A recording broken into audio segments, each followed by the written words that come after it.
జై శ్రీమన్నారాయణ ఆండాల్ దివ్య తిరువడగలే శరణం. ఈరోజు మనం తిరుప్పావ యొక్క 3వ పాసురం అర్థాన్ని తెలుసుకుందాం. నిన్నటి పాసురంలో మనం ఈ వ్రతానికి సంబంధించిన నియమాల్ని తెలుసుకున్నాం కదా. ఈరోజు పాసురంలో ఈ వ్రతం చేయడం వల్ల మనకి కలిగే ప్రయోజనాల గురించి తెలుసుకుందాం.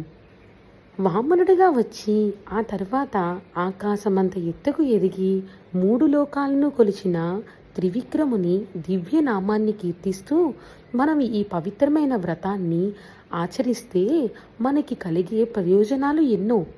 సుభిక్షం అంటే నెలకి 3 సార్లు సమృద్ధిగా వర్షాలు కురుస్తాయని, అలాగే పంటల సమృద్ధి ఉంటుందని, ప్రకృతి ఆనందం ఉంటుందని, పశు సంపద, అలాగే పాడి సమృద్ధి అంటే కుండల నిండా పాలు పొంగి పొర్లుతాయని, ఈ విధంగా వ్రతాన్ని ఆచరించడం వలన తరిగిపోని సంపద ఈ లోకంలో నిండుతుందని గోదాదేవి ఈ పాసురంలో మనకి చెప్తున్నారన్నమాట.